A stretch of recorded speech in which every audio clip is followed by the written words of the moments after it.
अस्सलामुअलैकुम। आज का सेशन टेस्ट ड्रिवन डेवलपमेंट पे है।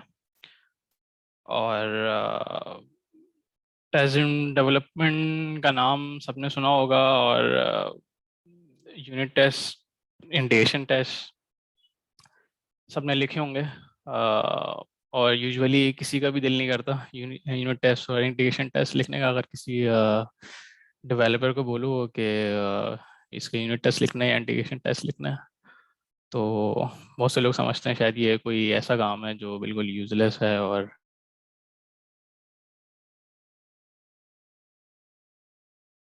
ना किसी का दिल कर।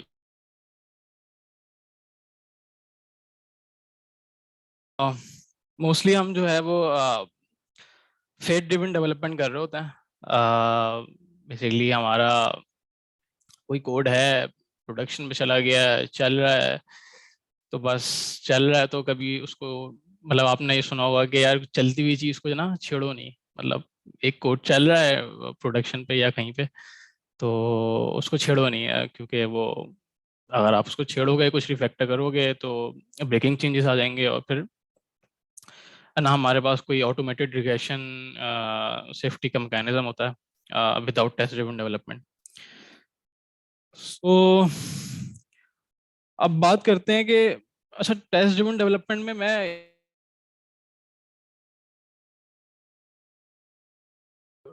टूल्स कौन से यूज करने चाहिए। लेट्स से डॉट नेट में एक्स यूनिट है या मॉकिंग फ्रेमवर्क है कोई भी, उस पर ज़्यादा फोकस नहीं होगा।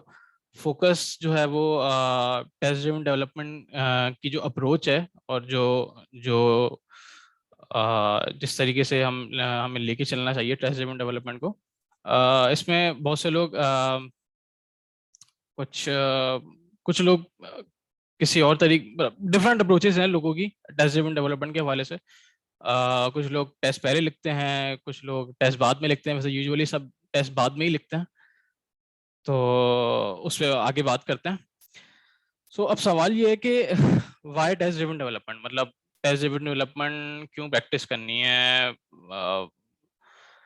हम कुछ कॉमन प्रॉब्लम्स को डिस्कस कर लेते हैं कि टेस्ट ड्रिवन डेवलपमेंट करनी क्यों है और किन प्रॉब्लम्स को जो है वो टेस्ट ड्रिवन डेवलपमेंट सॉल्व करता है। तो सबसे पहले हमारे पास रिग्रेशन सेफ्टी है। अच्छा, रिग्रेशन सेफ्टी में जो जो आपका रिग्रेशन सेफ्टी करेगी क्या, जो आपका टेस्ट सूट होगा, यानी जो आपने टेस्ट लिखे हैं, वो आपकी जो जो फंक्शनैलिटी में अगर आपका कोई चेंज आता है, कोई बग आता है, कोई चेंजिंग रिक्वायरमेंट आती है, तो उसमें आपके पास ऑटोमेटेड टेस्ट होंगे।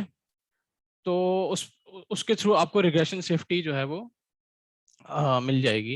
यानी आपका कोई बग आप फिक्स कर रहे हैं, या कोई कोई कुछ चेंज आ रहा है रिक्वायरमेंट में, आप वो चेंज कर रहे हैं, तो उसकी वजह से जो एग्जिस्टिंग फंक्शनैलिटी है, जो एग्जिस्टिंग कोड है, जो दूसरा उसकी वजह से ब्रेकिंग ब्रेकिंग चेंजेस ना आए।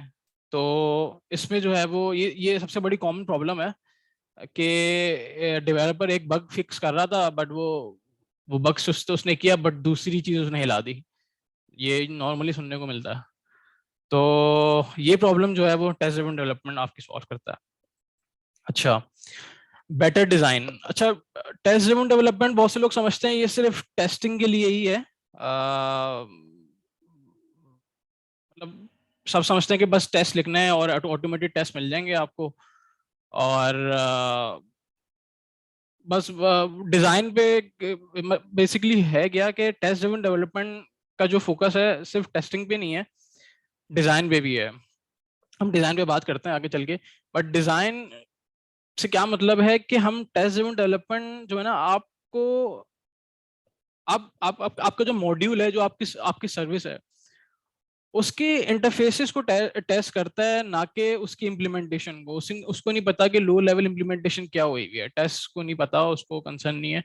वो सिर्फ आपके इंटरफेसेस के थ्रू, जो आपके कॉन्ट्रैक्ट्स हैं, उसके थ्रू जो है वो आपकी आपकी जो मॉड्यूल है या आपकी सर्विस है जिसका भी आप टेस्ट लिख रहे हैं, उसको टेस्ट करता है। अच्छा, बेटर डिजाइन पे हम आगे चल के दोबारा बात करते हैं।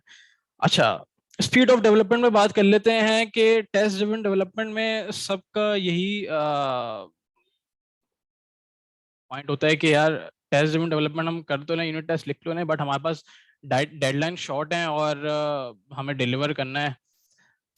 तो ये एक काफ़ी कंसर्न आते हैं डेवलपर्स के।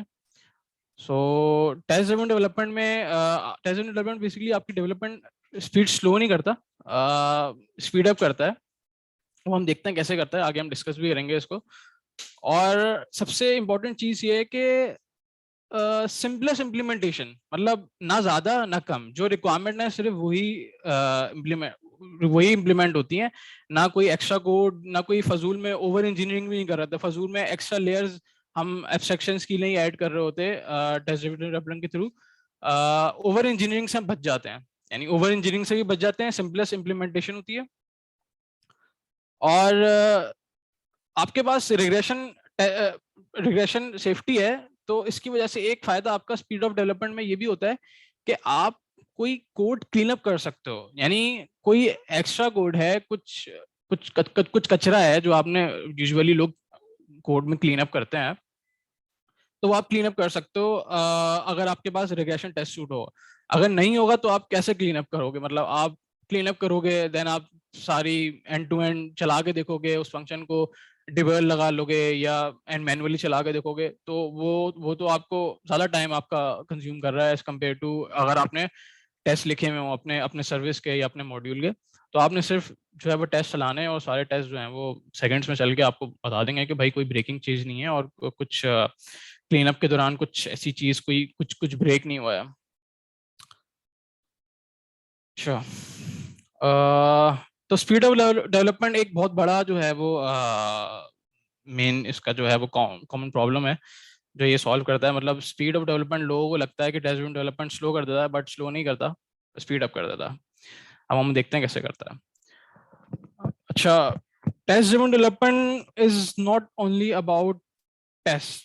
सिर्फ टेस्टिंग सिर्फ टेस्टिंग नहीं, टेस्ट ड्रिवन डेवलपमेंट से हम सिर्फ टेस्टिंग नहीं अचीव कर रहे होते कि हमने सिर्फ ऑटोमेटेड टेस्ट अचीव कर लिए, बल्कि यहाँ पे यूजुअली सब लोग जो है वो इस बात से सबको इस बात का पता होगा कि सॉलिड प्रिंसिपल और क्लीन कोड हम यहाँ पे पहले क्लीन कोड क्या आई गेस पहले सेशंस होते रहे हैं। सो जितने भी ये प्रिंसिपल्स हैं, यानी सॉलिड और क्लीन कोड जितने भी प्रिंसिपल्स हैं, ये बेसिकली हेल्प करते हैं हमें टेस्ट ड्रिवन डेवलपमेंट में। अब कैसे कि इनके ऑलमोस्ट जितने भी प्रिंसिपल्स हैं वो फोकस करते हैं कि आपके मॉड्यूल्स, आपकी क्लासेस, आपकी ऐसे डिजाइन हुई भी हों, ऐसे लिखी हुई हों कि वो आइसोलेशन में टेस्ट हो सकें। मतलब यूजुअली यूजुअली हर प्रिंसिपल में यही फोकस होता है कि भाई सॉलिड है तो एक रिस्पॉन्सिबिलिटी होनी चाहिए, या डिपेंडेंसी इन्वर्जन हो गया, ये सारी चीजें जो है वो बेसिकली सारे प्रिंसिपल ये इस पर फोकस करते हैं कि भाई टाइटली कपल कोई डिपेंडेंसी ना हो, लूजली कपल्ड हो। तो इसका मकसद क्या है? मतलब इसका एक कोई फायदा होगा ना इसका कुछ, तो इसका बहुत बड़ा फायदा टेस्ट ड्रिवन डेवलपमेंट में है। तो ये सारे प्रिंसिपल्स जो हैं वो टेस्ट ड्रिवन डेवलपमेंट को सपोर्ट कर रहे होते हैं। अच्छा, टेस्ट ड्रिवन डेवलपमेंट अभी हम आगे जब चलेंगे तो टेस्ट फर्स्ट डेवलपमेंट है, टेस्ट लोग पहले भी लिखते हैं, टेस्ट लोग बाद में भी लिखते हैं। तो टेस्ट ड्रिवन डेवलपमेंट जब आप करते हैं ना, जब एक टेस्ट ड्रिवन डेवलपमेंट बेसिकली एक स्किल है जो अगर आप करते हैं तो आपको आपके पास ज़्यादा चांसेस होते हैं कि ये प्रिंसिपल्स आप इम्प्लीमेंट कर सकें। ये सॉलिड क्लीन कोड प्रिंसिपल्स, आप क्लीन आर्किटेक्चर, आपके पास ज़्यादा चांसेस हैं कि आप ये आर्किटेक्चर, ये डिज़ाइन आप अचीव कर सकें as compare to without test driven development. उसमें आपको बहुत ज़्यादा ख्याल रखना पड़ेगा। इसमें ये होगा कि टेस्ट ड्रिवन डेवलपमेंट आप डेवलपमेंट ही ऐसी करोगे कि आपको टेस्ट लिखने में आसानी हो, और बहुत सारे डिज़ाइन प्रिंसिपल्स आपके यही इम्प्लीमेंट हो जाते हैं, इसी अप्रोच के साथ जो है वो इम्प्लीमेंट हो जाता है। अच्छा, एजाइल पे बात कर लेते हैं।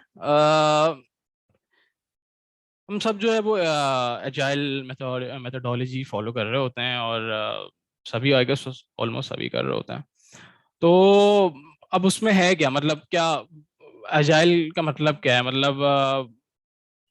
मतलब आपकी डेवलपमेंट जो है वो थोड़ी तेज हो जाए, आइटरेशंस में हो जाए, आप रिलीज कर सको, ये सारी चीजें है ना। तो टेस्ट ड्रिवन डेवलपमेंट आपको क्या मतलब फायदा एजाइल और टेस्ट ड्रिवन डेवलपमेंट दोनों साथ कैसे जाते हैं? अच्छा, टेस्ट ड्रिवन डेवलपमेंट का सबसे बड़ा फायदा ये है कि आपको रैपिड फीडबैक मिलता है। रैपिड फीडबैक से मुराद ये है कि आपका जो कोड है, अ, उसका जो डिज़ाइन है उस पर फीडबैक मिलता है। अगर आप टेस्ट ड्रिवन डेवलपमेंट करते हो, वो हम देख लेंगे कैसे करते हैं। तो अब डिज़ाइन पे फीडबैक मिल रहा होता है कि भाई डिज़ाइन क्या कोड टेस्टेबल है या नहीं है। सबसे बड़ा फीडबैक तो यही मिल गया। ठीक है। आपकी जो रिक्वायरमेंट है, जो आप जैसे कोई सर्विस आप लिख रहे हो, उस सर्विस की रिक्वायरमेंट जो है, उनके फंक्शंस की जो रिक्वायरमेंट है, उस पर रैपिड फीडबैक मिलता है कि वो रिक्वायरमेंट आपने इंप्लीमेंट की है, वो चल रही है नहीं चल रही, वो टेस्ट पास हो रहे नहीं हो रहे, उस पर रैपिड फीडबैक मिलता है। ठीक है। अच्छा, हाई एक्सेप्टेंस, जो आपकी आपकी रिक्वायरमेंट होती है, जो आपके रिक्वायरमेंट्स एक यूजर स्टोरीज होती हैं, या कोई भी फीचर आप इम्प्लीमेंट कर रहे होते हो, तो उस पर फॉरेन फीडबैक मिलने की वजह से आपको एक्सेप्टेंस भी मिलती है। और सबसे मेन चीज जो है, सेफ रिफैक्टरिंग। सेफ रिफैक्टर अगर नहीं कर सकते कोड को, तो फिर कोड को रिफैक्टर करते हुए इंसान 100 बार सोचेगा। मतलब हम फिर ना उसको एफिशिएंट बना सकते हैं। हमने लेट्स से पहले कोड लिख लिया और अब हम उसको एफिशिएंट बनाना चाह रहे हैं, कोई क्यूरी हमने लिख ली थी या कुछ लिख लिया था जो जो इनएफिशिएंट था, अब हम उसको जो है वो रिफैक्टर करना चाह रहे हैं। बट हमें उसको रिफैक्टर करने के बाद जो है वो हमें ये डर है कि हमारी जितने भी हमने पहले, जब फर्स्ट पहले हमने सबसे पहले जब इम्प्लीमेंट किया था, तो उस टाइम पे जो सारे टेस्ट केसेस हमें मैन्युअली चलाने पड़े थे, अब हमें वही दोबारा चलाने पड़ेंगे। सारे केसेस हमें, अब हो सकता है कोई केस मिस भी हो गया हो, बाजुकात हम केसेस लिख नहीं रहे होते, अब हमारे माइंड में होते हैं, हम वो केसेस चलाते हैं, और बाजुकात ऐसा होता है कुछ कोई केस मिस हो जाए। तो सेफ रिफैक्टरिंग सबसे बड़ा एडवांटेज है इसका। और आखिरी बात, जो डॉक्यूमेंटेशन के ऊपर। अच्छा, डॉक्यूमेंटेशन कैसे होती है? डॉक्यूमेंटेशन जरूरी नहीं है कि किसी कोड की बैठ के उसमें कमेंट्स लिखते रहो, और जो है वो कोई फंक्शन है उसका जो है वो उसके उसके कमेंट्स हों, तो ही डॉक्यूमेंटेशन होती है। डॉक्यूमेंटेशन का मतलब ये है कि जब दूसरा यूजर आए, जरूरी नहीं है डॉक्यूमेंटेशन वही टेक्स्ट फॉर्म में बड़ी लंबी सी लिखी हुई हो, जरूरी नहीं है।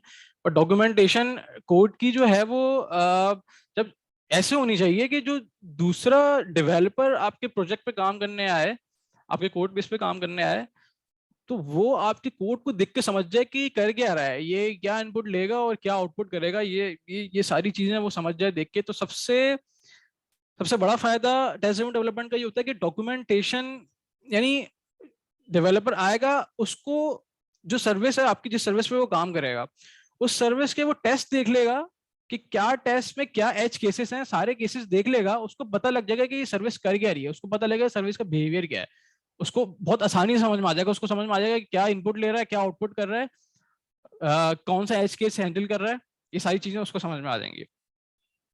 तो ये सबसे बड़े फायदे हैं जो एजाइल डेवलपमेंट के साथ जाते हैं, टेस्ट ड्रिवन डेवलपमेंट के। अच्छा,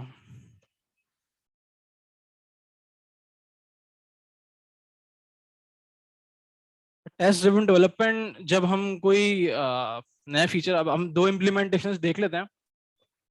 एक हम देख लेते हैं कि एक कोई नया फीचर हम इम्प्लीमेंट कर रहे हैं, और उसको जब हम इम्प्लीमेंट कर रहे हैं, तो हमें टेस्ट ड्रिवन डेवलपमेंट जब उसके हिसाब से हम कैसे करेंगे, मतलब उसकी अप्रोच क्या होनी चाहिए हमें।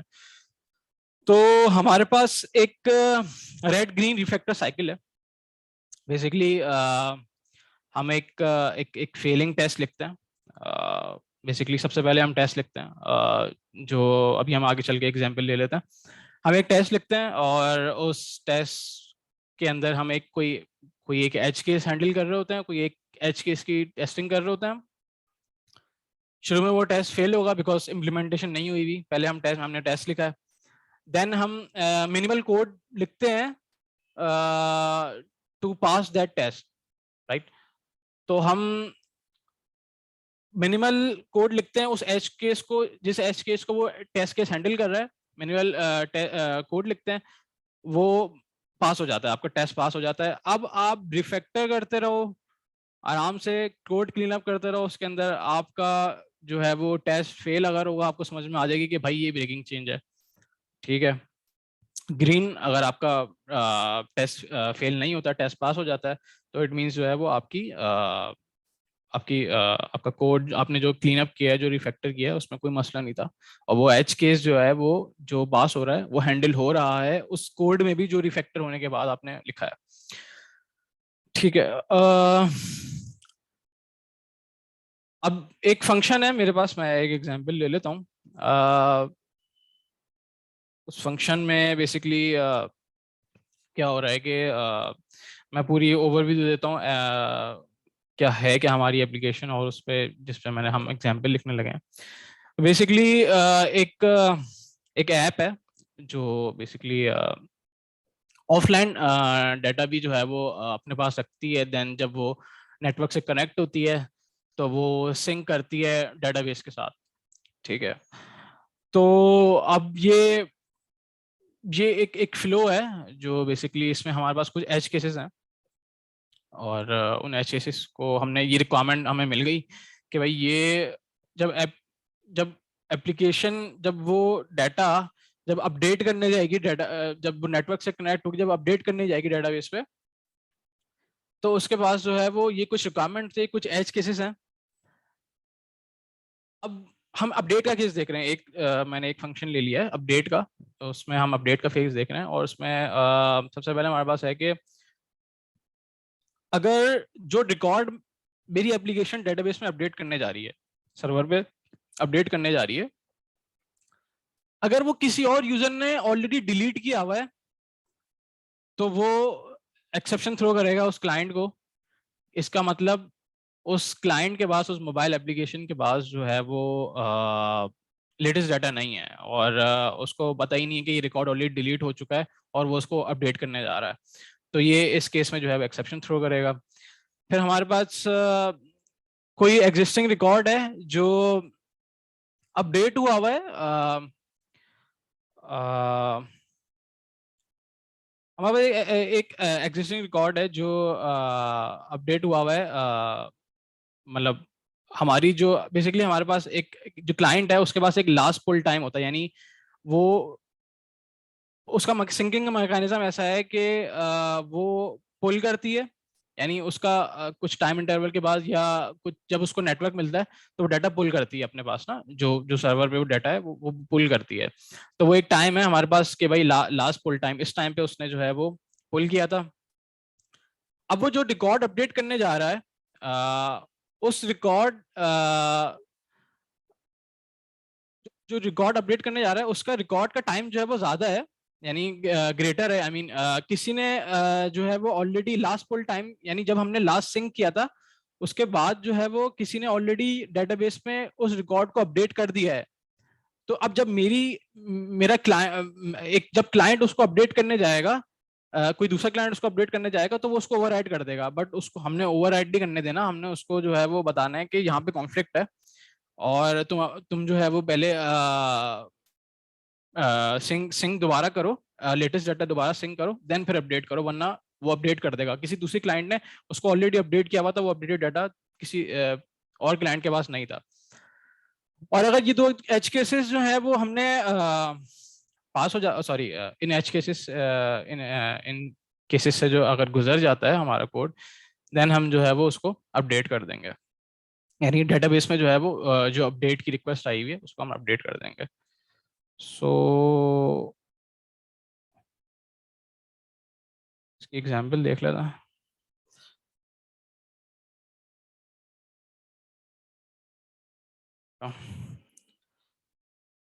अच्छा, इसमें डॉट नेट के हवाले से मैं बता दूं कि इसमें मैंने एक टेस्टिंग प्रोजेक्ट बनाया है, और टेस्टिंग प्रोजेक्ट में एक न्यूगिट पैकेज जो है वो एक्स यूनिट में यूज़ कर रहा हूँ, ठीक है। और मॉकिंग मॉकिंग फ्रेमवर्क में यूज़ कर रहा हूँ।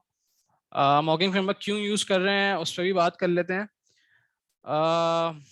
अच्छा, हमारे पास ये सर्विस है, ये सर्विस है, इसके अंदर ये अपडेट ऑल एसिंक ये एक मेथड है जो बेसिकली क्या करेगा, इसके बाद जो है वो अपडेटेड डाटा आ रहा होगा, यानी जिनको अपडेट करना है। बेसिकली हमने एक वीडियो की एग्जांपल ले ली है, एक वीडियो है, उसको जो है वो क्लाइंट भेज रहा है, अपडेटेड की लिस्ट भेज रहा है जो कि अपडेट होनी है डेटाबेस में, और लास्ट पुल डेट की डेट भेज रहा है बेसिकली। अच्छा, ये लास्ट पुल डेट की डेट इसलिए भेज रहा है क्योंकि उसने आखिरी बार पुल कब किया था, ये उसकी डेट है, ताकि हम इसके केसेस हैंडल कर सकें। कोई ऐसा ना हो कि डाटा ओवरराइड हो जाए, किसी और क्लाइंट ने डाटा अपडेट किया हुआ है और आके जो है वो इसने उसको ओवरराइड कर दिया, तो वो केसेस हमने हैंडल करने पड़ेंगे। अच्छा, हम मैंने जो 3 केसेस बताए, अगर रिकॉर्ड्स जो अपडेट करने जा रहा है वो ऑलरेडी डिलीटेड है, तो मैंने उसका एक टेस्ट केस लिख लिया। और अभी मैंने कॉन्फ्लिक्ट का बताया था कि किसी दूसरे क्लाइंट ने जो है वो अपडेट किया हुआ, वो डाटा अपडेटेड है और उसकी लास्ट पुल सॉरी उसकी अपडेटेड डेट ज़्यादा है लास्ट पुल डेट से, तो उस केस में कॉन्फ्लिक्ट आएगा, तो वो मैंने एक केस जो है वो यहाँ पे ये टेस्ट केस लिख लिया। और जो तीसरा है वो पॉजिटिव केस है। ये दोनों एक्सेप्शन से पास होके अगर हमारा कोड आगे निकल जाता है तो वो डेटाबेस में अपडेट कर देगा, और ये हमारा जो है वो तीसरी जो है वो कंडीशन है।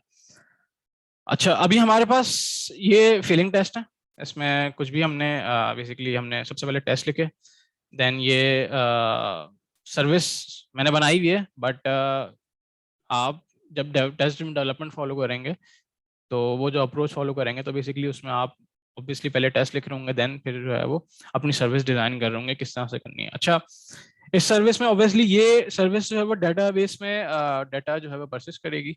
तो ये एक एक रिपोजिटरी मैंने यहाँ पे ना उसको इंजेक्ट करा लिया, जो कि हम यूज करेंगे। अच्छा, इसमें 2 अप्रोचेस हैं। मैं बता देता हूँ कि हमें बेसिकली क्या होगा कि डेटाबेस यूनिट टेस्टिंग में डेटाबेस इन्वॉल्व नहीं होता। यूनिट टेस्टिंग हमें करनी है सिर्फ इस सर्विस की, तो सिर्फ इस सर्विस की यूनिट टेस्टिंग होगी, डेटाबेस की टेस्टिंग नहीं हो रही इसमें।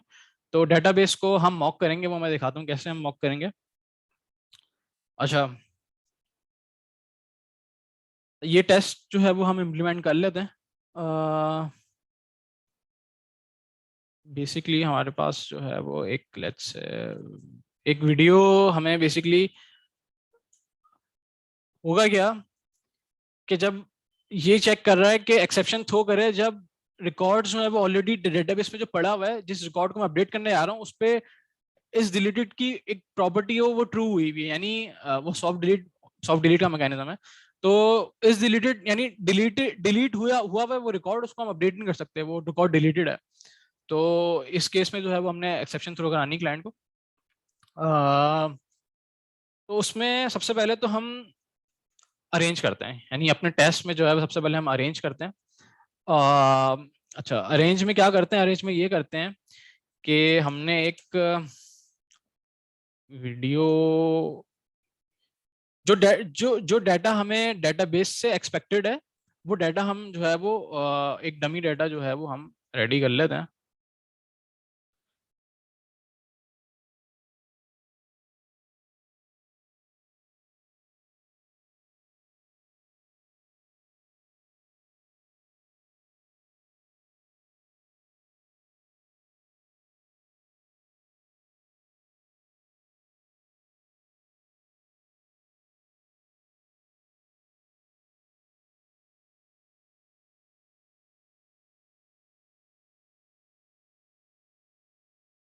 और हमारे पास आईडी है, फाइल पाथ है, फाइल पाथ कुछ भी दे देते हैं,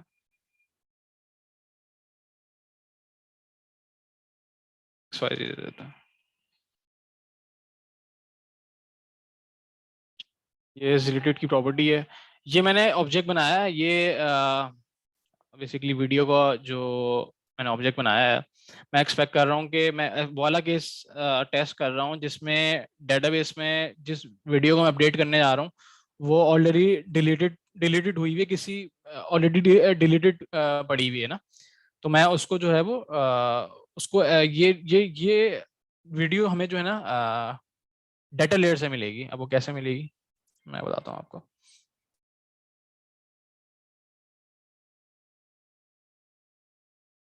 अच्छा, ये वो वीडियो, ये वो लिस्ट है जो क्लाइंट की तरफ से आ रही है, यानी जो रिक्वेस्ट में आ रही है कि भाई इन वीडियोस की लिस्ट को जो है वो अपडेट करना है।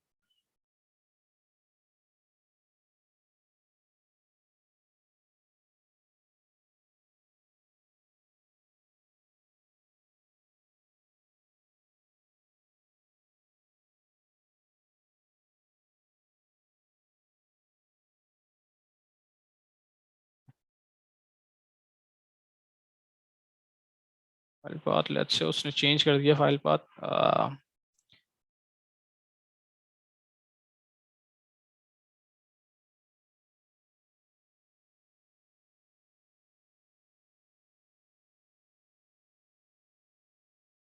हम डिलीट नहीं कर रहे।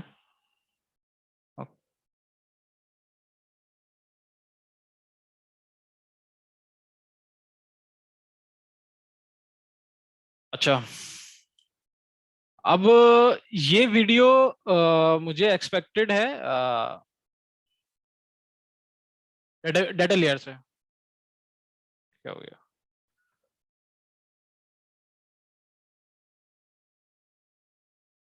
चलिए, ये जो वीडियो का ऑब्जेक्ट मैंने बनाया है, ये मुझे ना एक्सपेक्टेड है डाटा लेयर से।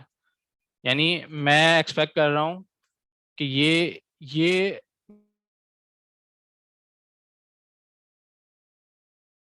हम डेटाबेस में जाके देख,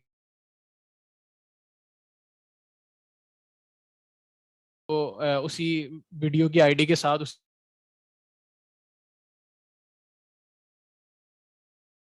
टेस्टिंग करने के लिए मैन्युअली जब हम डेटाबेस में एक्सपेक्ट कर रहे होंगे, या हम खुद बना लेंगे टेस्टिंग के लिए रिकॉर्ड, तो मैंने यहाँ पे कोड में बना लिया ये।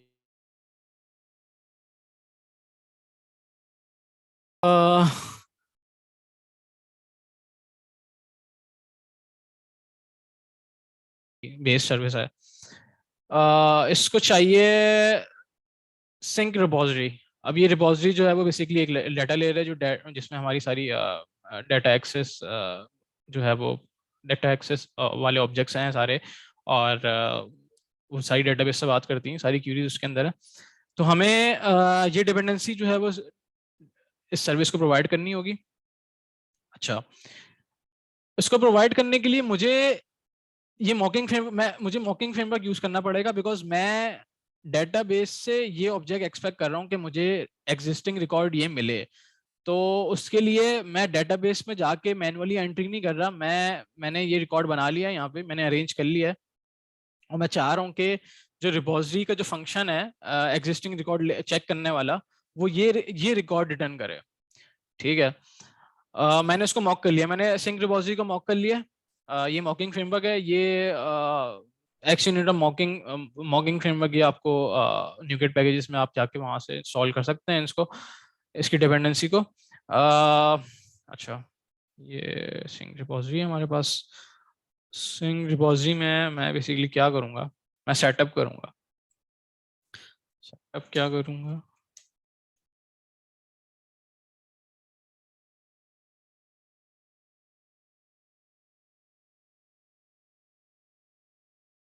अच्छा,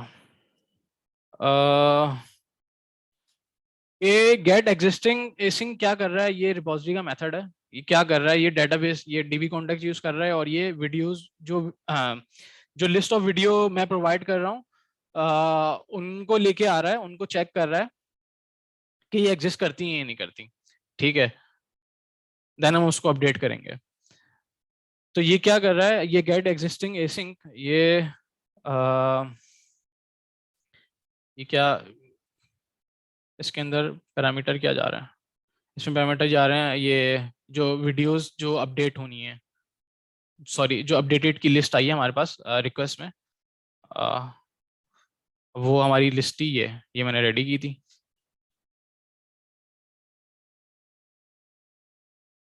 क्या? अब इसको मैं मॉक करने का मकसद क्या है कि मैं अपनी इम्प्लीमेंटेशन चाह रहा हूँ, मैं चाह रहा हूँ कि जो रिकॉर्ड मैंने बनाया है डेटाबेस से, मैं जो एक्सपेक्ट कर रहा हूँ रिटर्न होने का, वो मैं इस रिपॉजिटरी को मॉक करके खुद से जो है वो इसको रिटर्न करवाऊं, ताकि मुझे वो डिजायर्ड जो है वो कंडीशन मिले, जो कंडीशन मैं इस टेस्ट के अंदर जो है वो अचीव करना चाह रहा हूँ। तो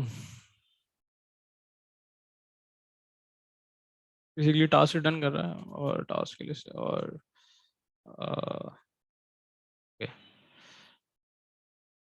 होगा कि ये गेट एग्जिस्टिंग एसिंग का मेथड कॉल होगा, तो ये वीडियो जो है वो रिटर्न हो जाएगी, जो मैंने अरेंज की है यहाँ पे, जो मैं एक्सपेक्ट कर रहा हूँ डाटा से रिटर्न होने में। अच्छा, अब हम अपनी सर्विस इनिशियलाइज कर लेते हैं। सर्विस सर्विस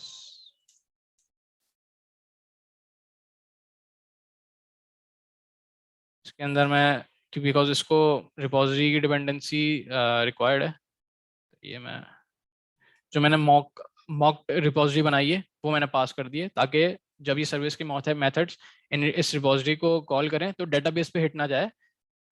डेटाबेस पे टेस्ट यूनिट टेस्टिंग में हम डेटाबेस इन्वॉल्व नहीं करते, तो डेटाबेस पे हिट ना जाए, जो हमने ये मॉकिंग इम्प्लीमेंटेशन दी है ये रिटर्न हो। तो इसलिए मैंने मॉकिंग रिपोजिटरी जो मैंने बनाई है मैंने उसको पास किया।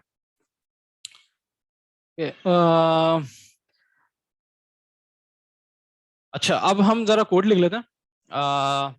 ये एक्सपेक्ट क्या कर रहा है कि जो डिलीटेड हुआ हुआ रिकॉर्ड है उसको जो है वो अपडेट करने जा रहा है। तो हम अपने पास चेक करेंगे पहले तो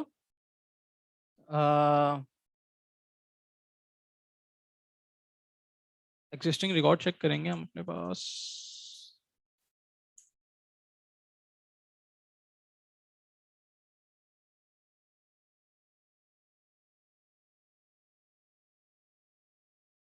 अपडेटेड डाटा प्रोवाइड किया। रिक्वायरमेंट क्या थी कि जो डिलीटेड रिकॉर्ड, अगर एग्जिस्टिंग जो रिकॉर्ड को हम अपडेट करने जा रहे हैं वो एग्जिस्टिंग में हमें फाउंड हुआ और वो डिलीटेड ट्रू के साथ पड़ा हुआ है, तो हम उसको अपडेट नहीं कर सकते। वो एक बेसिकली जो जो रिक्वेस्ट आई इस क्लाइंट ने रिक्वेस्ट की उसके बाद अपडेटेड डाटा नहीं है, उसको पता होना चाहिए कि ये डिलीटेड है डाटा, इसको हम अपडेट नहीं कर सकते, ये अपडेट नहीं हो सकता, ये डिलीट हो गया है। तो एग्जिस्टिंग पे हमने चेक लगाया कि भाई कोई भी रिकॉर्ड, अगर किसी भी रिकॉर्ड में कोई भी रिकॉर्ड डिलीटेड फॉर्म में पड़ा हुआ है, जो सॉफ्ट डिलीट हुआ हुआ है, जो अपडेट के लिए आया है, तो हमने क्या किया कि थ्रो नहीं एक्सेप्शन, हमने सर्विस एक्सेप्शन जो है वो थ्रो करा दी इस पे।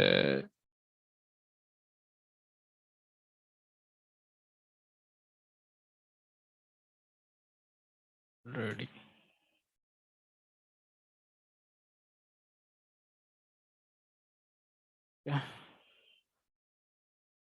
ये हमारा एक केस जो है वो हैंडल हो गया कि यार अगर कोई एग्जिस्टिंग रिकॉर्ड जो है वो डिलीटेड ट्रू के इंडिकेटर के साथ रखा हुआ है, तो उसको जो है वो ये एक्सेप्शन जो है वो थ्रो कर दो, कि ताकि क्लाइंट को पता लगे कि रिकॉर्ड जो है वो ऑलरेडी डिलीट हुए हैं, और वो दोबारा पुल करे, वो पुल करे उसके बाद डाटा आए, लेटेस्ट डाटा आया, उसको पता लगे कि ये रिकॉर्ड जो अपडेट करने जा रहा है वो डिलीट हुआ हुआ है, उसको अपडेट नहीं कर सकते अब वो।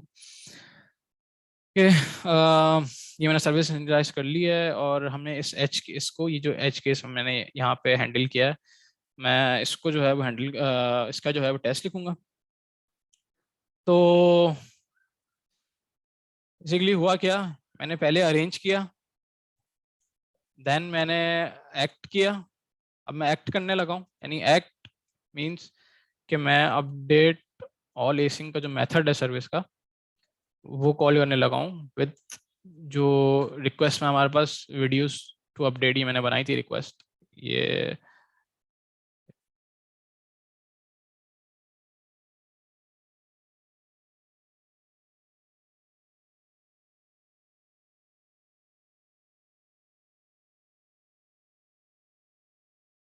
डेट टाइम अभी का दे देता हूँ, डेट की टेस्टिंग हो नहीं रही है। ओके, अच्छा, मैं एक्सपेक्ट कर रहा हूँ कि ये मेथड जब कॉल होगा तो ये एक्सेप्शन थ्रो करेगा। अब हमें अपने पास टेस्ट में चेक करना है कि वाकई ये एक्सेप्शन थ्रो कर रहा है नहीं कर रहा, हमने बेसिकली उसको असर्ट करना है। तो लगा लेता हूँ assert डॉट सिंक। जो एक्सेप्शन शो हो रही है वो सर्विस एक्सेप्शन की टाइप है, एंड मेथड इज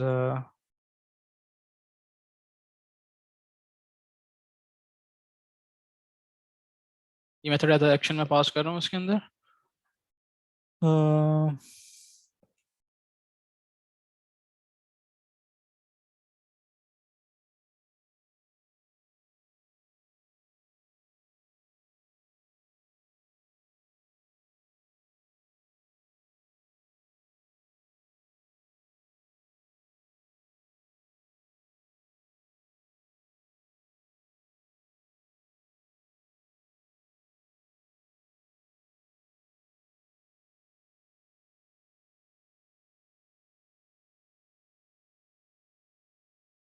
में सर्विस एक्सेप्शन रिटर्न करेगा एक्सेप्शन,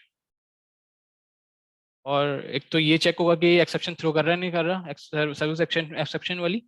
और हम ये चेक करेंगे कि क्या इसका जो एक्सेप्शन मैसेज है क्या वो सेम है जो हमने यहाँ प्रोवाइड किया है।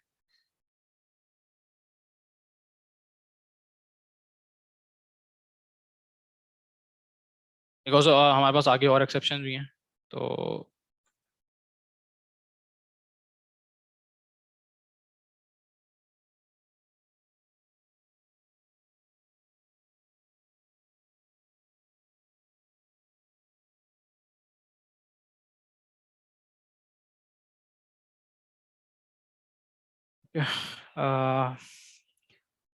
आगे हमने लिख लिया है। और कोई भी रिकॉर्ड अगर हमें डिलीटेड मिलता है देन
पास नहीं हो रहा है।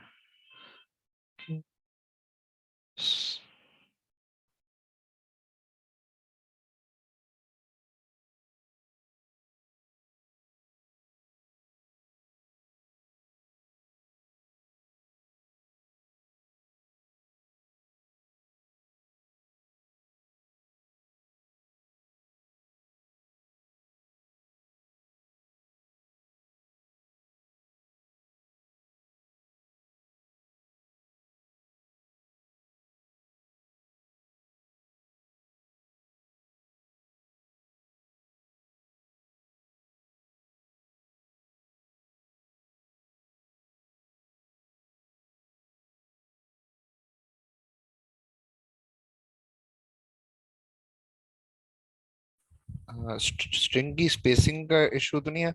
उधर ऑलरेडी और डिलीटेड के बीच में स्पेस नहीं है, और यहाँ पे हाँ ऑलरेडी और डिलीटेड के सही बीच कह में रहे स्पेस हो। है। हाँ सही कह रहे हो, ये कांस्टेंट बनाना चाहिए था बट हाँ सही कह रहे हो। जी।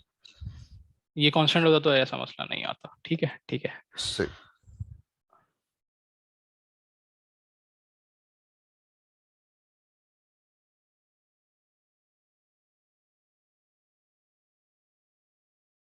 ठीक है, ये केस पास हो गया।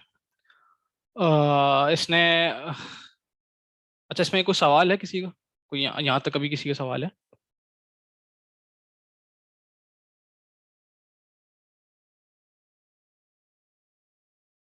नहीं है? ठीक है।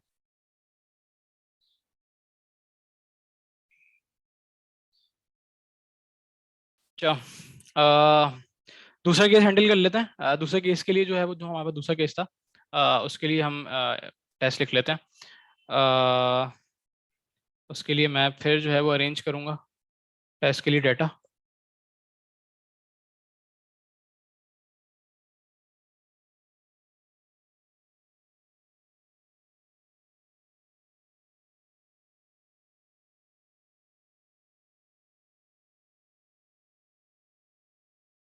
जो हूँ वो सेटअप करूँगा।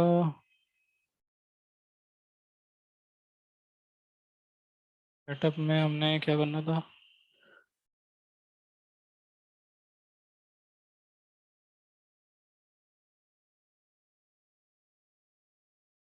एड एग्जिस्टिंग के मेथड को मैंने मॉक करना है। इसमें वीडियोस टू अपडेट मैंने पास किया, एंड वो रिटर्न करेगा। वो बेसिकली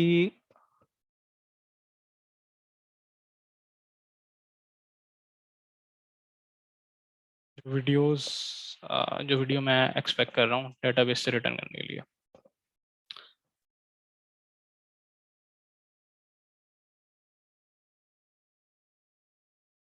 अच्छा, इस केस में क्या हो रहा है कि कोई कॉन्फ्लिक्ट है। अगर कॉन्फ्लिक्ट की वो जो केस था वो ये था कि जो जो रिकॉर्ड है जो डीबी में पड़ा हुआ है बेसिकली, उसका जो है अपडेटेड टाइम जो है वो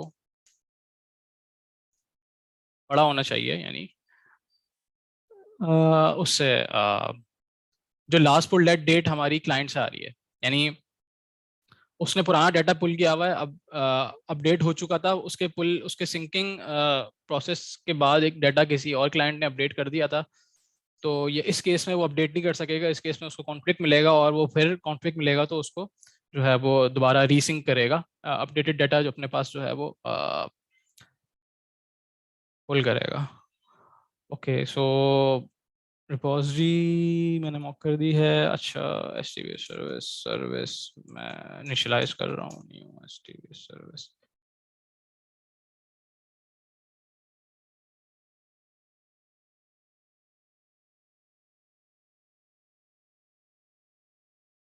तो मैं सेंग रिपोजिटरी जो है वो एज अ इसकी डिपेंडेंसी दे रहा हूँ।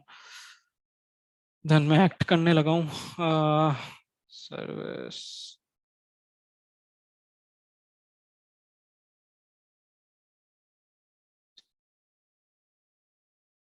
मैंने वीडियोस पास करनी है, वीडियो तो अपडेट, और मैं जो हूँ वो डेट टाइम जो दूंगा वो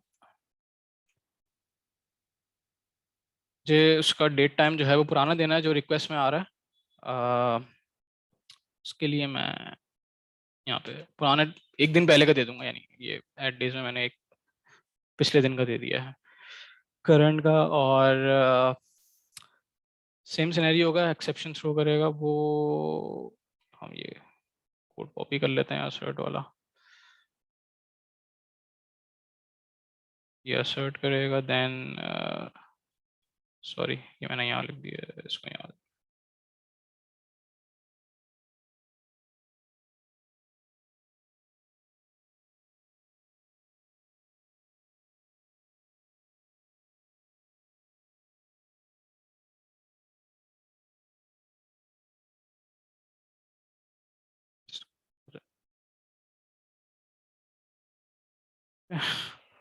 अच्छा, इस केस में क्या होगा कि हम एक एच केस लिखेंगे, इसमें हमारे पास जो है वो जो दूसरा हमारा कॉन्फ्लिक्ट वाला केस है वो हैंडल हो रहा होगा।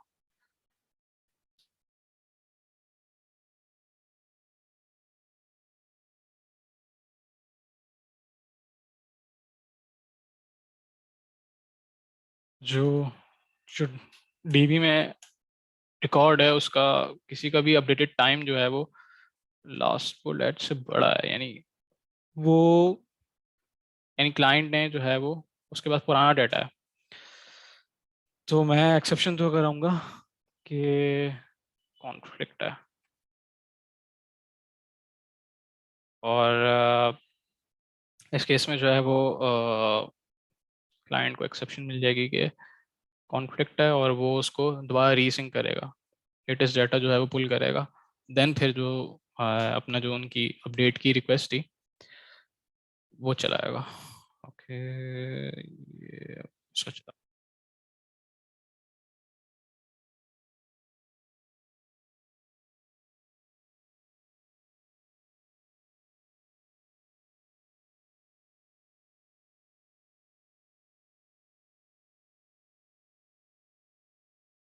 डीबग कर लेते हैं।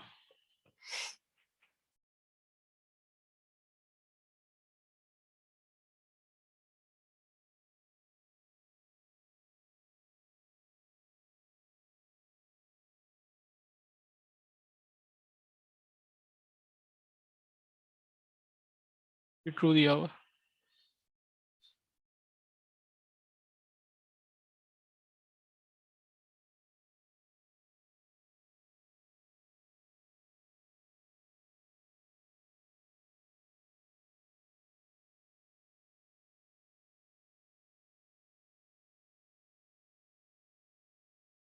ठीक है, ये केस हमारे पास हो गया, और ये एक्सेप्शन जो है वो उसने असर्ट कर लिया कि ये एक्सेप्शन थ्रो, और ये यही इसका एक्सेप्शन मैसेज है। तो ये हमारे दो मेन एज केसेस जो है पास हो गए हैं। अब अगर अगर इन ऐसी कोई भी कंडीशन नहीं है, तो हमारे पास एक ट्रू का केस है जिसमें कोई भी एक्सेप्शन थ्रो नहीं होगी, उसमें जो है वो डाटा जो है वो ऐड होगा। तो मैं जो हूँ वो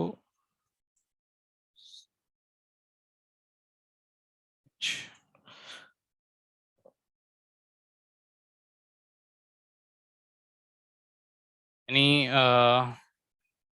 इन दोनों कंडीशन से पास हो जाएगा तो ये अपडेट कर देगा। और इस केस में जो है वो हमारे पास कोई एक्सेप्शन थ्रो नहीं होगी, बिकॉज इसमें कोई कॉन्फ्लिक्ट का केस नहीं है कोई।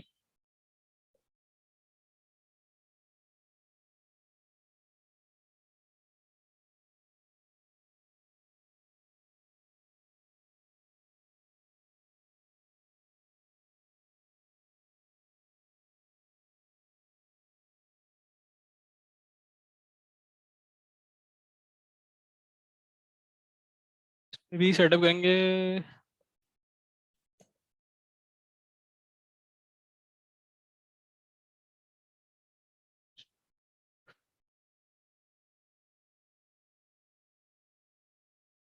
डेट।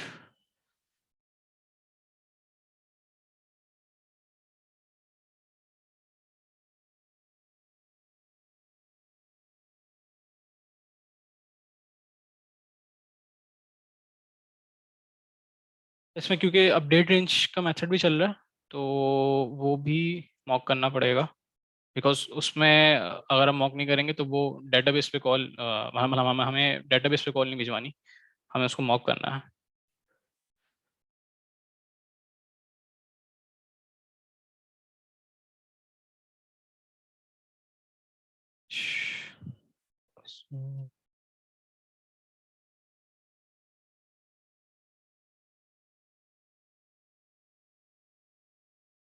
डन, जस्ट कुछ कर नहीं रहा but task complete task return कर देगा। देन सेम हमारी सर्विस जो है वो इनिशियलाइज होगी इसी के साथ, इसी मॉक रिपॉजिटरी के साथ।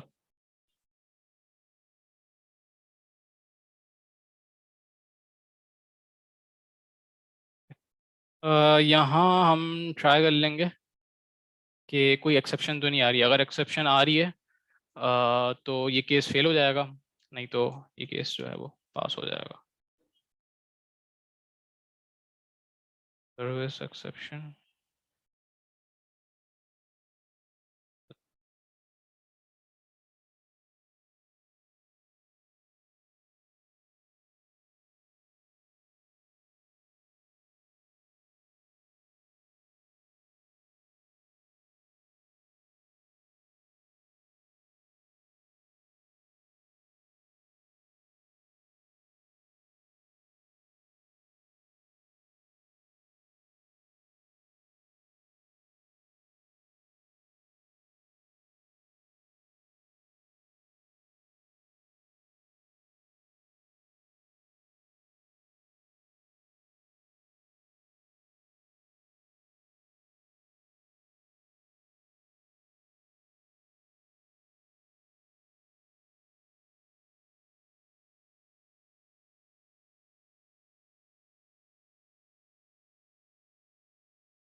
ठीक है, ये इसने एक्सेप्शन थ्रो नहीं की और ये हमारा जो है वो टेस्ट केस पास हो गया ये वाला।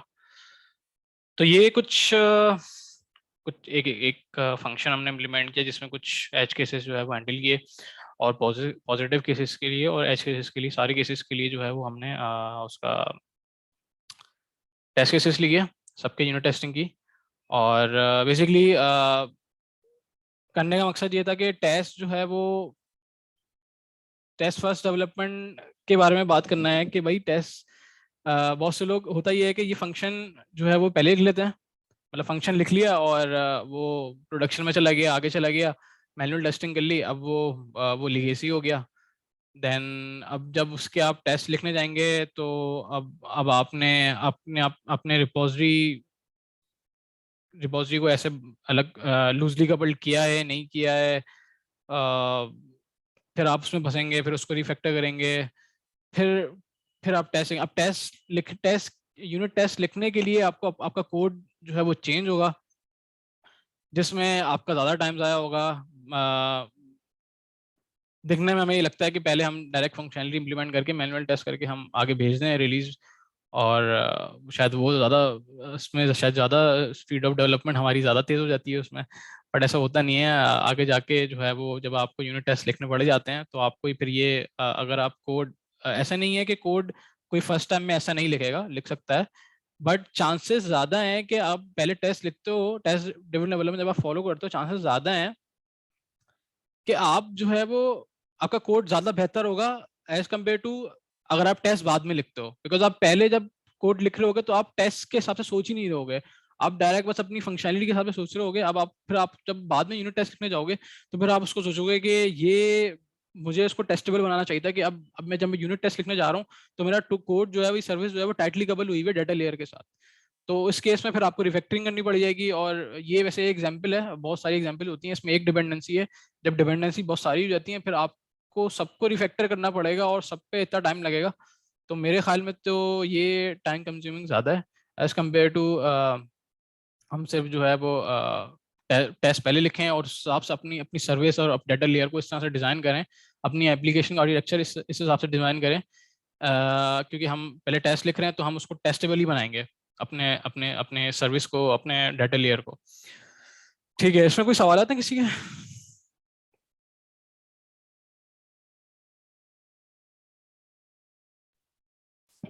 उसामा, ये बताओ कि जी। अभी तो तुमने डेटाबेस की जैसे मिसाल दी, लेकिन जैसे डेटाबेस के अलावा और भी बाकी डिपेंडेंसी है, जैसे किसी फाइल की है, या किसी और नो एसक्यूएल की है, या किसी वेब एपीआई की सर्विस की है, तो उन सबको भी मॉक करना पड़ेगा। जी बिल्कुल, क्योंकि यूनिट टेस्टिंग में हम फिर वो इंटीग्रेशन टेस्टिंग आ जाएगी ना, मतलब हम दूसरी सर्विसेज को अगर हम उसमें इंटीग्रेट कर देंगे तो फिर वो इंटीग्रेशन टेस्टिंग आ जाएगी। तो यूनिट टेस्टिंग में सिर्फ जो है ना इस सर्विस की टेस्टिंग होगी, ये जो सर्विस का जो मेथड है ना, सिर्फ इसकी टेस्टिंग होगी। हमें नहीं पता कि हमें हमें नहीं नहीं, इससे जैसे कोई लेना देना सर्विस नहीं ने है। ही कोई एपीआई को कॉल किया हुआ है जैसे। जी जी। हाँ तो वो बिल्कुल वो फिर टाइटली कपल नहीं होगा ना इस सर्विस के साथ, वो फिर हमें लूजली कपल करना पड़ेगा अगर हमें अब अगर हमें उसको मॉक करना है। क्योंकि अगर आप यूनिट टेस्ट चलाएंगे उसके साथ तो वो तो फिर फायदा क्या हुआ, वो एक एपीआई कॉल करने लग गया, वो एपीआई से रिस्पॉन्स लेके आया, मतलब यूनिट टेस्ट आपके स्लो है ना, मतलब मॉक करने का कोई फिर उसको फायदा, यूनिट टेस्टिंग का कोई फायदा नहीं हुआ ना फिर, मैं ये कह रहा हूँ। मतलब एपीआई को भी हमें मॉक करना चाहिए इस केस में, या जो भी जी बाहर की बिल्कुल। डिपेंडेंसी है तो उस सम को। जी जी जी जी जी, उसको मॉक करना पड़ेगा। सही। वैसे तुम लोग भी जिस प्रोजेक्ट में थे उसमें लिखते थे ना यूनिट टेस्ट, उसमें तुम लोग क्या करते थे, पहले ही लिखते थे बाद में? पहले तो वैसे कोई लिखता नहीं है वैसे, पहले बाद में ही लिखते हैं, मतलब सब बाद में ही लिखते हैं। पहले लिखने की प्रैक्टिस मैंने एटलीस्ट फोलियो में तो नहीं देखा किसी को। सब बाद में ही लिखते हैं, बट ये है कि ये सेशन इसलिए था कि पहले लिखने चाहिए ताकि आपका जो वो कोड है वो पहले से ही जो है वो लूजली कपल होके चले और वो टाइटली कपल ना हो। तो तुम लोग कोड ऐसा लिखते होगे कि बाद में टेस्ट किसी से आसानी से लिख के जाए।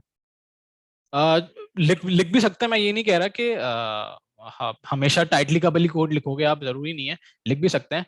बट ये अप्रोच जो है वो मतलब गारंटी के लिए, या इसका फायदा ये है कि आप ऑलरेडी जो है वो आपको लिखना ही पड़ेगा, आपके पास चांस नहीं है और कोई। उसमें तो ये है कि आप टाइटली कपल लिख भी सकते हो और चला सकते हो अपना काम। सही है। किसी को कोई और सवाल?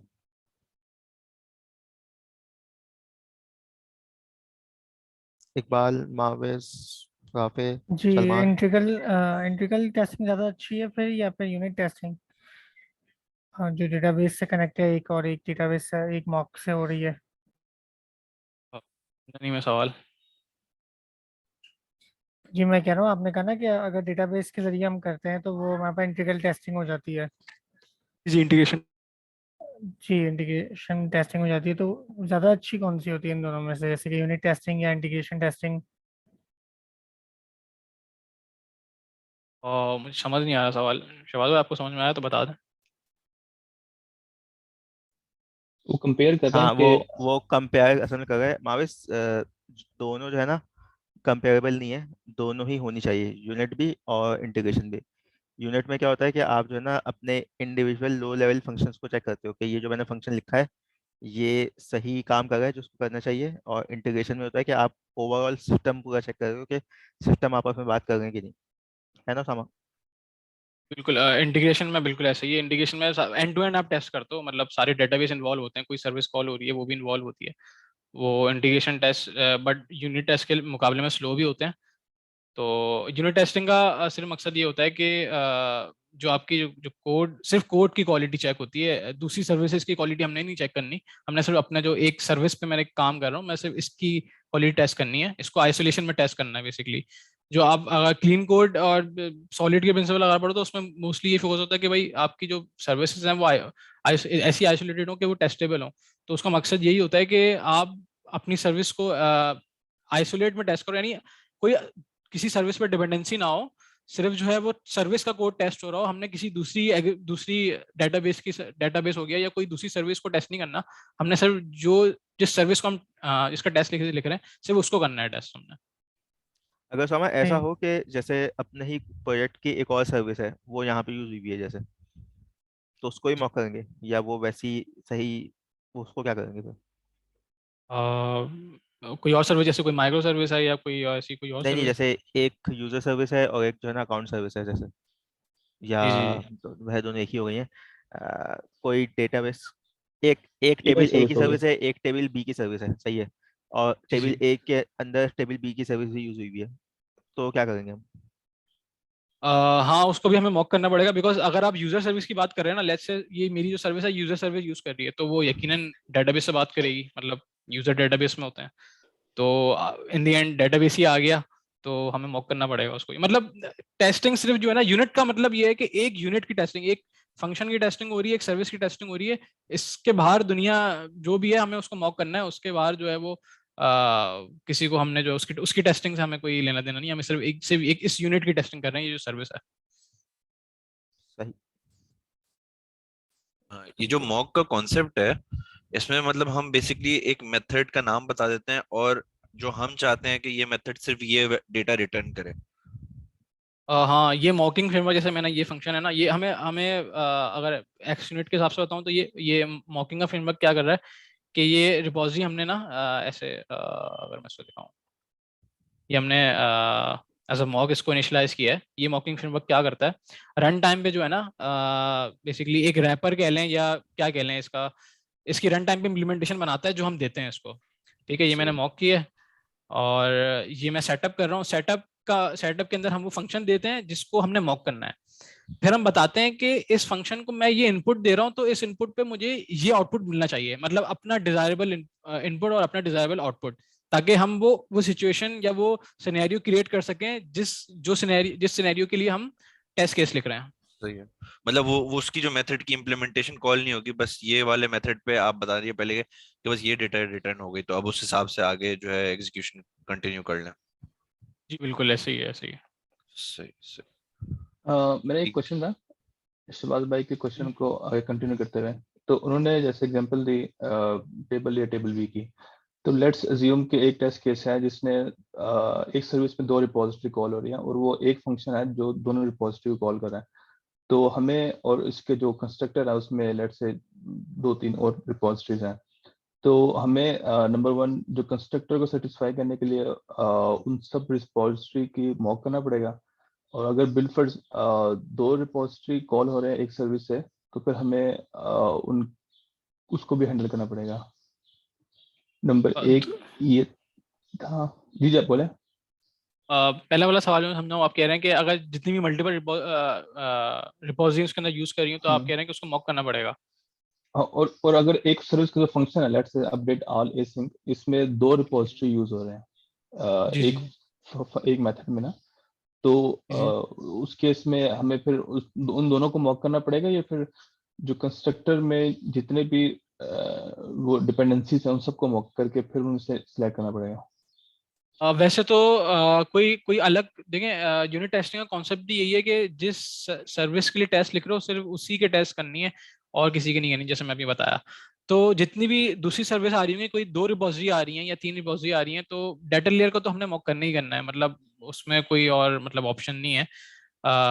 वैसे होना ये चाहिए कि कोड में कम से कम जो है वो डिपेंडेंसीज हो, मतलब अगर बहुत सारी डिपेंडेंसीज होगी तो फिर तो मैं यहाँ बैठ के बहुत सारी डिपेंडेंसी मॉक करते ही बैठ जाऊंगा बहुत सारी को ना, तो वो टेस्ट लिखना मेरे लिए और मुश्किल हो जाएगा। तो जैसे मैंने पहले कहा कि यूनिट टेस्ट ड्रिवन डेवलपमेंट मतलब आपके डिजाइन में आपकी हेल्प करता है, तो आपका टेस्ट जो है ना लिखना आसान होना चाहिए। ऐसा ना हो कि बहुत सारी रिपोजिटरीज बहुत सारी सर्विसेज आपको मॉक करनी पड़ जाए। तो इसका मतलब ये है कि आपके कोड में स्मेल है, यानी कोड बहुत सारी डिपेंडेंसीज यूज कर रहा है, तो वहां आपको कुछ कुछ रिफैक्टर करके आप उसको मिनिमाइज कर सकते हैं या कोई और मैकेनिज्म निकाल सकते हैं। तो टेस्ट ड्रिवन डेवलपमेंट का एक ये भी बड़ा वो है कि आप जो है ना आपका डिजाइन जो है ना बेसिकली इसके थ्रू जो है ना ज्यादा बेहतर हो जाता है, तो उसकी एक एग्जांपल ये है। ठीक, यानी कि आप कह रहे हैं कि कंस्ट्रक्टर में नंबर वन रूल हम ये है कि मिनिमम डिपेंडेंसी हो ताकि जो हम ताकि टेस्ट मॉक कैसे करें आसान हो। उनमें आसानी हो। जी जी जी अच्छा जी, एक चीज वरना और टेस्ट कैसे रहेगा। लिखना। जी जी अगर हम एप्लीकेशन की बात करें तो उसमें ऑब्वियसली हमें यूनिट टेस्ट और इंटीग्रेशन दोनों के कम्बिनेशन के साथ चलना पड़ेगा, राइट? क्योंकि आपको दोनों चीजें भी टेस्ट करनी है कि आपका फ्लो भी चले और आपका एक पर्टिकुलर पीस ऑफ कोड वो भी चले। जी जी बिल्कुल, एंड टू एंड टेस्टिंग पे मेरे ख्याल में शरियार का एक नेक्स्ट सेशन है, उसमें वो नहीं नहीं, वैसे ही मैं बताएगा। आपने बात हाँ सही कह की रहे ना हैं आप, कि सही कह रहे हैं, एंड टू एंड भी करनी पड़ेगी। जी बिल्कुल, एंड टू एंड भी करनी पड़ेगी, सिर्फ यूनिट की नहीं कर सकते ऑब्वियसली। सिर्फ यूनिट की करने का मतलब ये नहीं है कि हमारी पूरी एप्लीकेशन सही है अब बग फ्री है और बस अब जो है वो इसको जाने दें प्रोडक्शन में, ऐसा नहीं है। मतलब यूनिट टेस्टिंग जिस तरह यूनिट टेस्टिंग इंपॉर्टेंट है, इसी तरह से इंटीग्रेशन टेस्टिंग भी इंपॉर्टेंट है। ठीक है, थैंक यू। किसी का कोई और सवाल? सलमान तुमने हार्ड हैंड रेस किया हुआ है।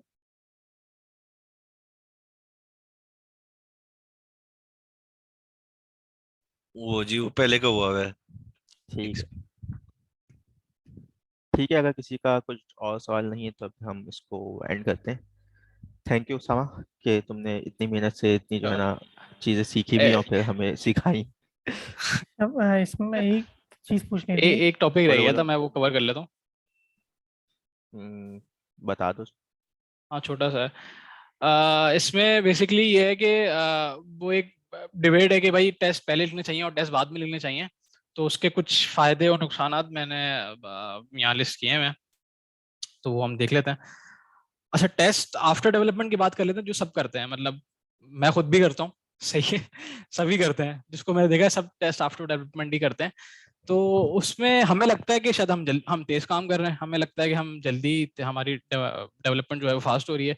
बट अगर अगर सही से देखें तो मेरे ख्याल में ऐसा नहीं है, हमारी डेवलपमेंट उस हिसाब से स्लो हो रही है। अगर आप टेस्ट आफ्टर डेवलपमेंट की बात करते हैं तो आप जब आपको आपको कोई रिक्वायरमेंट मिलती है, यानी कोई सर्विस आपने लिखनी है, उसकी कोई रिक्वायरमेंट्स हैं, राइट? तो उसको आप क्या करेंगे, मतलब पहले नोटबुक में लिखते हैं, लॉजिक बनाते हैं ना, एज केसेस आप नोटबुक में लिखेंगे या ज़्यादा जहन में रखेंगे, अपने माइंड में रखेंगे। दो केसेस हो सकते हैं, इसके अलावा कुछ नहीं हो सकता है। या कहीं नोटपैड पे कहीं लिख लेंगे, कोई भी स्टिकी नोट टाइप कुछ कुछ भी लिख लेंगे, ठीक है। अच्छा, उसके बाद जब आप कोड लिखेंगे, फिर आप उसको जो है वो क्योंकि आपने यूनिट टेस्ट लिखा हुआ नहीं है, तो फिर आप उसको मैनुअली डिबगर चला के या मैनुअली चला के जो है उसको वेरीफाई करेंगे, जो कि एक मैनुअल प्रोसेस है। फिर आप उसको लेट्स से आपका सही चला नहीं, आपने कुछ कैच केसेस एज केसेस चलाया, कुछ फेल हो गए, फिर आप उसको जो है वो दोबारा वर्किंग सोल्यूशन बनाएंगे, फिर उसको मैनुअली चलाएंगे, डिबगर चलाएंगे, और फिर उसको जो है वो डिबगर नहीं चलाएंगे तो डायरेक्ट चला के जो है वो उसका आप टेस्ट कर लेंगे मैनुअली हाथ से। ये दो मैनुअल प्रोसेसेस आ गए। और दूसरी बात ये कि आपने रिक्वायरमेंट्स भी जो है ना, जो आपकी रिक्वायरमेंट थी वो आपने ज्यादा जहन में रखी या तो नोटबुक पे रखी, ठीक है। तो इसमें डॉक्यूमेंटेशन वाला फैक्टर तो ऑलरेडी चला गया। अगर डॉक्यूमेंटेशन करनी भी पड़ी तो मैनुअली बैठ के अलग से करनी पड़ेगी कि भाई कोड की ये डॉक्यूमेंटेशन थी, ये सर्विस लेयर की ये डॉक्यूमेंटेशन थी। तो 3 मैनुअल प्रोसेस आ गए। और इसमें अनसेफ रिफैक्टरिंग रिफैक्टरिंग जैसे पहले डिस्कस किया था, अनसेफ रिफैक्टरिंग होगी, क्या कहते हैं, जो है वो कोई भी क्लीन अप कर रहे हो, कोई रिफैक्टर कर रहे हो, तो वो ब्रेकिंग चेंज के चांसेस हैं। और कोई भी इंटरेस्टेड नहीं होता कि भाई अगर आप किसी से भी बात करें, किसी भी डेवलपर से, कोई भी इंटरेस्टेड नहीं होता जब वो अपना फीचर इंप्लीमेंट कर लेना, तो अब उसको लगता है कि उसने मैनुअली टेस्ट कर लिया, अब उसके बाद वो टेस्ट लिखने पे उसका कभी भी दिल नहीं करता, क्योंकि वो उसको लगता है कि यार मैं इस पे इतना टाइम लगा चुका हूँ, मैं इस फीचर को टेस्ट करके मैनुअली आगे रिलीज दे चुका हूँ या क्यूए तक दे चुका हूँ, अब मैं इसके यूनिट टेस्ट लिखूं, तो किसी का भी दिल नहीं करता ये काम करने का। उसकी वजह यही है कि इतना सारा ऑलरेडी पहले मैनुअल प्रोसेस चला लिया है, अब यूनिट टेस्ट भी लिखें, मतलब पहले मैनुअल काम कर लिया, अब ऑटोमेटेड काम कर रहे हैं। तो टेस्ट फर्स्ट डेवलपमेंट में जो सबसे मेन एडवांटेज जो है ना, जो फायदा ये है, जिससे स्पीड तेज होती है आपकी, उस वो ये है कि आपकी जो रिक्वायरमेंट मिलती है ना सर्विस की, वो रिक्वायरमेंट बेसिकली क्या होती है, वो आप वो रिक्वायरमेंट अब अपने, जैसे मैंने अभी तीन हमारे एज केसेस थे, सॉरी 2 एज केसेस थे, वो रिक्वायरमेंट थी बेसिकली हमारे फंक्शन की, उसको मैंने अपने टेस्ट में लिखा। मैंने टेस्ट, अगर मैं दिखाऊं, ये टेस्ट की हेडिंग, अगर मैं फंक्शन नेम देख रहे हैं, ये रिक्वायरमेंट है, राइट। ये एक तरीके से रिक्वायरमेंट है इस सर्विस लेयर की, इसकी अपडेट फंक्शन की, जो मैंने यहाँ लिखी।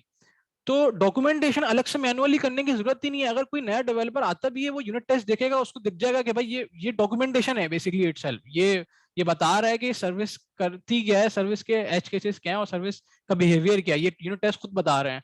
अलग से मैनुअली बैठ के लंबे लंबे टेक्स्ट लिखने की जरूरत नहीं है मैं डॉक्यूमेंटेशन। तो ये एक तो फायदा सबसे बड़ा ही है।